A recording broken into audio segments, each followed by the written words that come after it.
Welcome back to another haul video. This is my haul for Maker Orlando 2019 thoughts.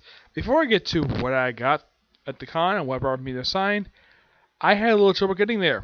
Yes, my dad and I basically encountered some traffic on the way to Comic-Con. First, we had to be stopped by a freaking accident on a road called Road Ridge. Yeah, it's a road here in Florida. Got stopped there, got road blocked. Basically, for 30 minutes, we just turned around, went on the highway, got up there, no problem.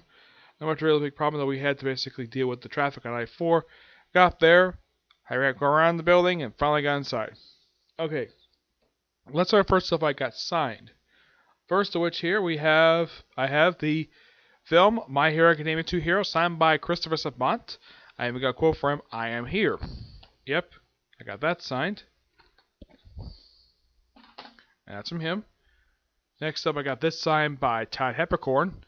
Yep, Jocko was here. Yeah, that's funny. Yeah, it's a good thing I had him signed because the character he plays appears in these episodes. Alright, and finally, I got this signed by Christina V. Yeah, when I showed her this, she actually, believe it or not, had not seen this particular thing on DVD. Also, when I showed this one here to Christopher Sabat, he was so happy to see this because, well, he loves this. And I did ask him, like, what was it like? Like, what drew him to play All Might that he actually auditioned for because it was suggesting he would be a good character, and proved to be right. Yeah, talked a little bit about Christine McGee. But surprisingly, of the three people who got the dub actor that got autographs from, Christine McGee, hers, the line took the quickest to get through. The one took me the longest is Christopher Sabat. That one took me like good almost 20 minutes to get through because I had to sit through that entire line. Okay, now here's the other stuff I got signed. This one got signed by Matthew Rosenberg. Let's see, I believe his is somewhere around here. I know he signed this thing. I'm trying to find it. I know he signed it because I know he brought it with him. Where are you? Side here? Back? I know I showed this to him. I know he signed it. He's just... Ah, here it is. Right here. There's Matthew Rosenberg's signature right there. Yep. This one's one of few books got signed by Peter J. Tomasi. There he is in the inside. And I got the artist to sign this one here for Super Sons. Yeah, Matt Sperley. Yeah, he's sad, like myself and Tivia, sad to see the series go. This one got signed by Mike Perkins, and he loved working on this book. And the way he told me how to pronounce Ed Brinson's name, basically he's French-Canadian. Yes, that's basically what this writer is, French-Canadian. And this book basically introduced me to him. And Mike Perkins was a little surprised the fact this book basically, now, the guy himself is one damn good writer. Perkins agrees with me on this, and he loved working on this. I also got this signed by him. Yeah, Red Menace. A book he did the artwork for. Yep. Though I didn't get a chance to get any Captain America books over there. Nope. This I got signed by Danny Cotis. Yep, right there in the interior. And he told me he loves Venom. Yeah, and I also told him that he agrees with me on this. Death Against Him are stupid. And that the design for Vox, the main villain of Death and Humans, yeah, he took that from Earth X. Yeah, he actually went to Alex Ross himself to get permission to use the suit, and he gave the okay for it, which that was cool. This I got signed by, let's see, the name is Clayton Crane. He signed the outside cover. You see him right there in the bottom, and he signed the interior. Yep. And I told him I really enjoy this run. He liked it too. And he loved working with Chris Joseph, Craig Kyle. This I got signed by Charles Scholl. Yep. Charles Scholl. One of a couple books got signed by him. The other, of course, being the Logan Legacy. I got this signed by him too. I talked to him about basically how I really enjoy like Poe Dameron and Darth Vader. Didn't talk much about his Daredevil run, but also I told him like how do you feel about this character that's getting killed for the start of Death of Humans? He just didn't care. Yep. And also the fact that Rosenberg said he would explain why he had to kill Blindfold in the Pages of Uncanny X-Men when he gets a chance to finish it. And he told me that the first issue of the relaunch of Punisher that came out last year, the cover for that issue, it's a homage to Punisher #1 from the 80s. This one got signed by Tim Townsend. Yep. I got this signed by him, and yeah. There's a signature right there. I think he signed another portion of the book. I don't think he signed anything else. No, I don't think he did. He just signed the interior. Yeah, that's all he did. Yeah, him, Chris Bachalo, and Jason Aaron love this book, and he did agree with me with the opinion that Chris Bachalo's artwork actually fit this book. Yep. This one is one book that got signed by James Tynion. Yep. And the whole thing with Wonder Woman, basically, an outsider, I actually spoke to him about this, and he says that's how she's normally written. And, of course, how Constantine, the way he writes Constantine, he had to play pretty much almost every issue. Yes, and the thing with this is that Constantine's written basically how Alan Moore wrote him when he first showed up back in Swamp Thing. And he didn't like my opinion about the whole thing about turning Stephen Brown heel. Yep. This one got signed by Doug Mahnke and Josh Williamson. I think even James Tynion signed this too. Yep. Got a couple autographs in here and one on the cover. Yeah, don't worry, I still got more books here. This is stuff I got signed. I brought a lot of books for me to sign. This one got signed by Doug Mahnke, Peter Tomasi, Josh Williamson, and I believe James Tynion. Yep, here's one signature on the cover. It is right there next to the Batman Man Who Laughs, and here are the rest of the signatures I got. This one got signed by Margie Bennett. She was actually quite happy the fact I brought this book to sign, and she appreciated my opinion that the book was really good. And she also mentioned to me, and of course Tina mentioned to me first, that she and Tina are friends, and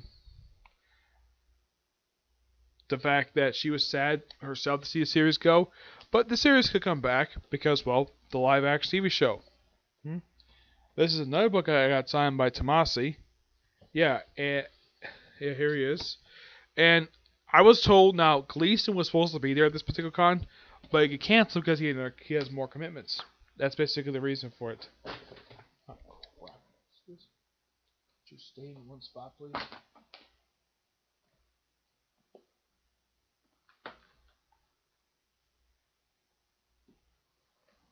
Oh, that's better. I talked to her for a little while. Great person, talked to Margie Bennett. This one got signed by Tomasi.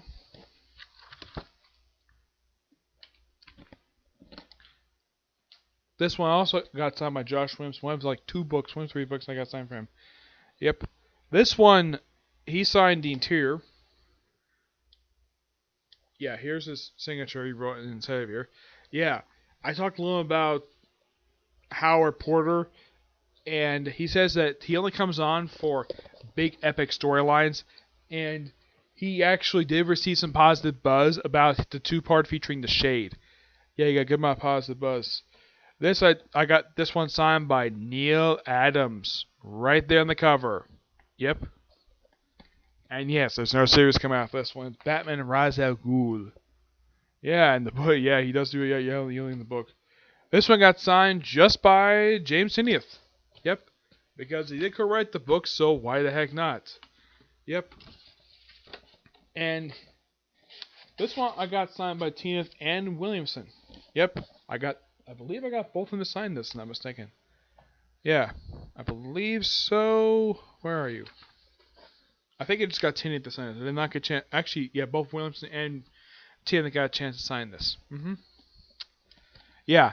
A lot of books for me for Friars because a lot of people I wanted to meet basically were there. There are 4 people I did not get a chance to meet. Jim Ballant. I went to his table and he wasn't there. And I think I went by it late. I think he was there, but I just didn't get a chance to talk to him. Tim Sale was definitely not there. Greg Capullo went home, and apparently Tom King apparently missed him. Yep. But here's the stuff I got. This first thing here I got, not exactly the first thing I purchased, but one of the things I got is a statue of my favorite female character from One Piece, Boa Hancock. Yep. I got pretty much basically a statue of her. Yeah. I was so happy to pick this thing up. Well, it's one of two statues basically got of her. I paid like $35 for this. I mean, it wasn't that bad of a price. I mean, normally statues cost like about $500,000. Yep. A My Hero Academia hat with All Might on it.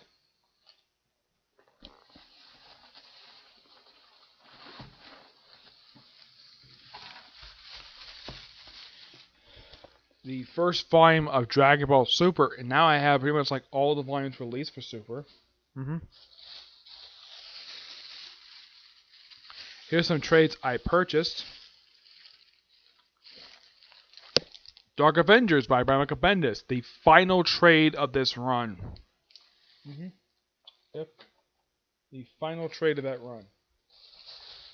Yeah, now I have pretty much that entire run. Yep. New Avengers Volume 3. The Martians are coming.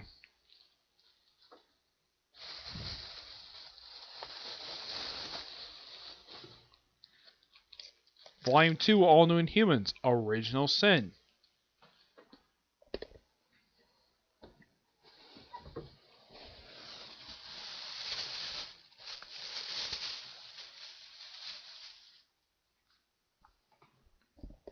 The first volume of Azrael, Azrael Volume 1, Fallen Angel.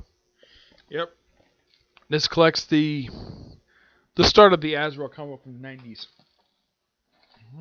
Yep.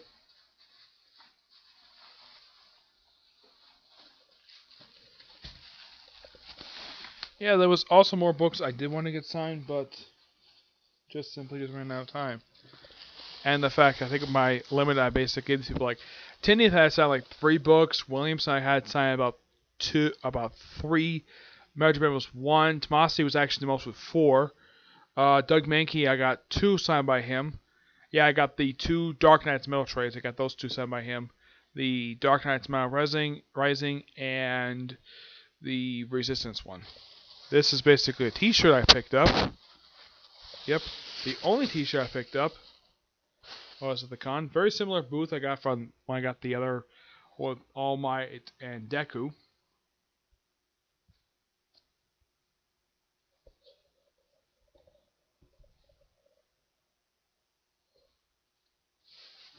Here's more trades. The third volume of Secret Avengers Volume 2, How to Maim a Mockingbird. Yep, I actually asked the people who actually at the booth when they sold this if they had Volume 2. They actually don't have it. They did not. I was not particularly too pleased with that, but yeah. I also have Doctor Strange Volume 2, The Last Days of Magic. Yep. This book, I think there's about 2 more books left that collects Jason Aaron's run. Yeah, I believe about 2 more before I got his entire run. The first volume of Chuck Dixon's era for Birds of Prey, which just contains like all the one-shots and miniseries that preceded the main book.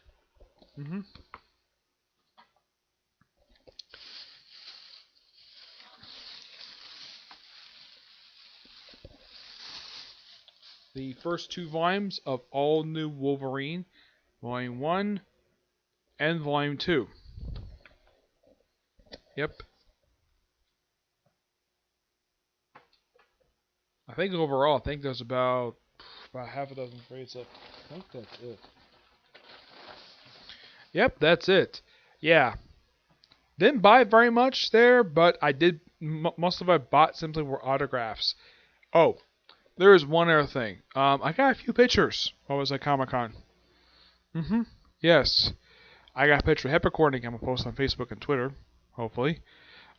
Christina V. actually sent her a tweet, and she actually liked it. Yeah, she liked it. Okay. My second picture with Todd Peppercorn. This is with the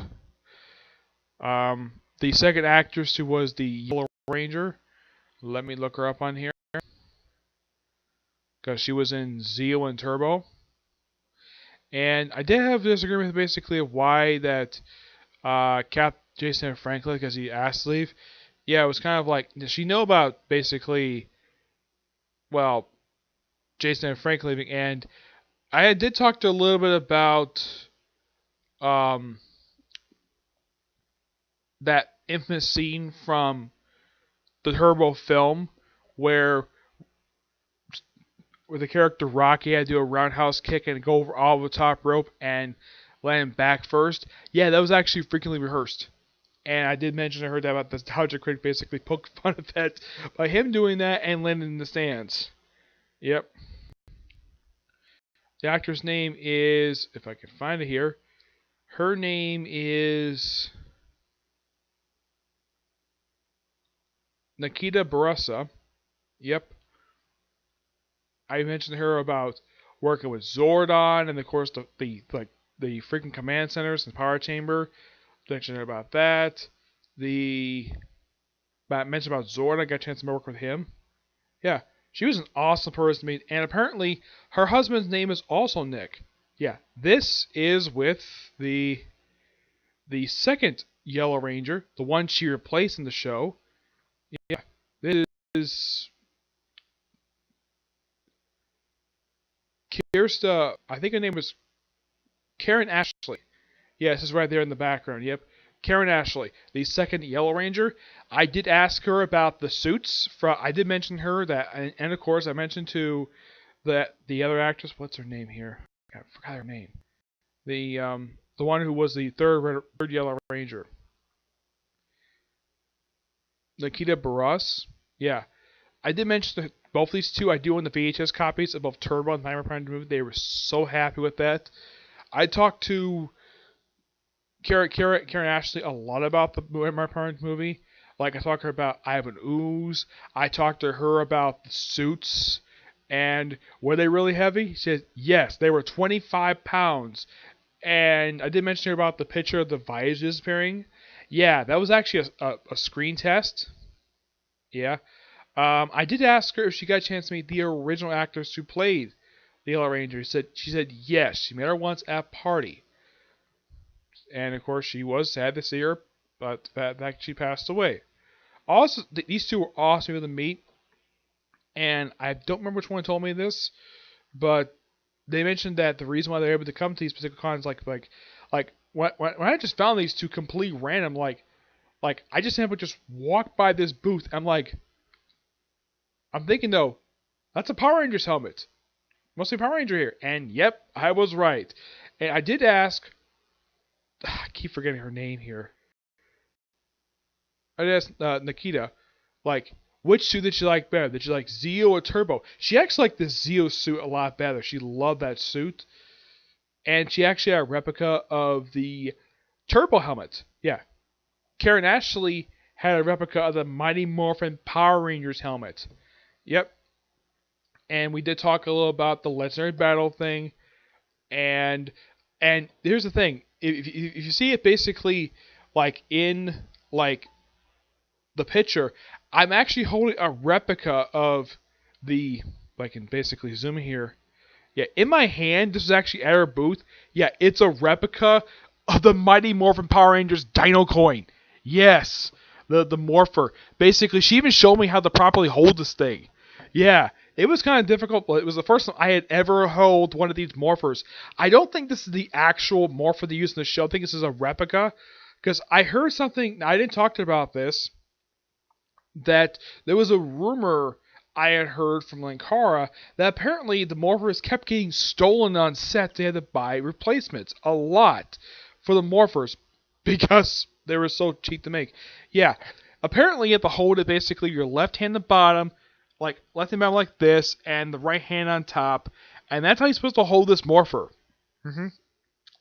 The only other person I've seen actually see a picture who has actually used this Morpher, who's not one of the Rangers, is my friend Andrew Sheldon. better known as Andrew Cutler 2. He, of course, has met Austin St. John, and I did speak to Nikita about Austin St. John. The fact she's actually worked with him, like I mentioned, like yeah, she loved working with Austin St. John on the one season of Turbo.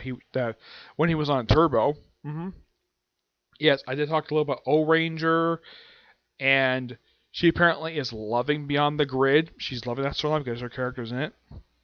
Yeah, that's pretty much it. Yeah, I'm so happy to get to now. In the case of these pictures, now in the case of Nikita and Karen, these two, I paid $40 the picture. It's not really that bad. Same much I paid for when I got a chance to meet Michael Capon a few months ago.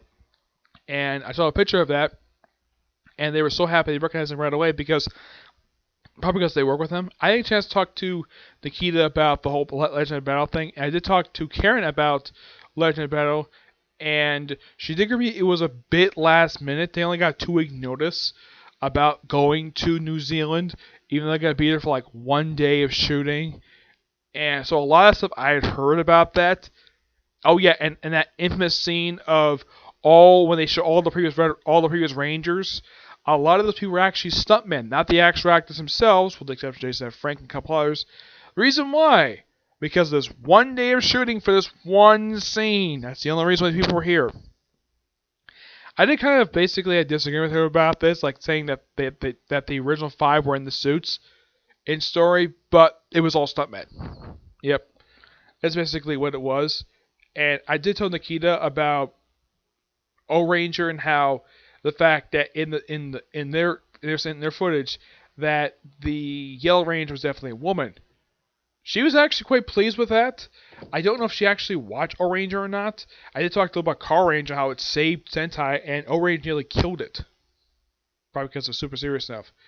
Though I have read online that apparently the reason I was so serious at times, or at least why I kept changing tone, was because of the fact there was actually a subway bombing just around the same time the season was being shot in Japan. Oh, and as for Karen, I did talk to her about not only the suits from the movie, I talked to her about the Zords and the fact that they were CGI. She did agree with me the CGI looks pretty terrible nowadays, but looked pretty cutting edge back then. Yep. And I did talk to her about the team up that I've heard is going to happen for this coming season of Beast Morphers, where they have the Mighty Morphin, Dino Thunder, and Dino Charge team up with Beast Morphers, because it's based upon, well, the team up they had in Sentai, where it was Kyuranger, Ava Ranger, and Kaoru Ranger, the one used for Dino Charge, teaming up with Go Busters, the Sentai used for Beast Morphers, basically to do this awesome crossover. I didn't go into detail of it, but I did bring up to her the CGI was pretty bad when it comes to particular film, because Japan basically on special effects, they're good when it comes to stunt act. I did mention to her about, I did see sort of a brief behind the scenes clip of when they were shooting an episode of, I believe it was Daka Ranger, I think it was, when they showed off the White Tiger Zord. When they showed the actual suit actor, him putting on the helmet for the head of the White Tiger Zord. Yep. Yeah, Awesome Con, basically, I got a chance to go for the second con in a row I've gone to, and I got a chance to meet some Power Rangers. It's amazing. I had a chance to meet them. And I'm hoping to get more pictures in the future. They did mention that to get a picture with Jason and Frank, but I started passing because I knew he put his autograph, because the picture's probably going to be super expensive. It's probably going to be expensive. It probably costs a lot more than them. And I didn't want to spend more money. Yeah, because I was trying to save money, not spend too much. I would say like about a handful of times I basically spent like a $40 for something. Most is for a picture.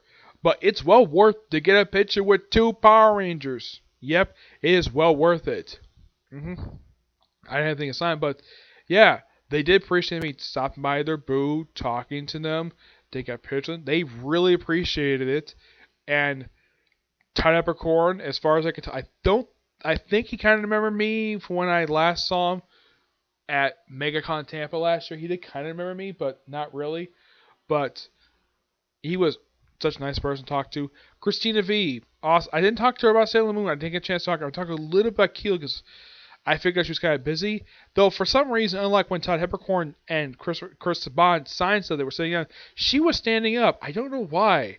It was probably either, of course, she did something. She also had these fingerless gloves on, and I should point out Christina V. Wow, what a stunning woman this woman is. I didn't get a chance to others, but she was one beautiful woman. Yep. I'm sure she's a little bit older than me, but damn, this woman's stunning. Yeah, and she's such a nice person to be, Christina V. Chris Saban, nice. Yeah, love many people, and I can't wait for the next. I can't wait for the next con, which is going to be Tampa Bay Comic Con. I believe it's going to be in August, not mistaken. But yeah, that's really it for this particular haul video. And I don't have time to do any more videos tonight. But I'll do some videos tomorrow, which, as far as I can tell right now, I think it'll be a review of the newest chapter of My Hero Academia, next newest chapter for 7 Deadly Sins, and JoJo's Adventures, okay? But see you next video. Bye.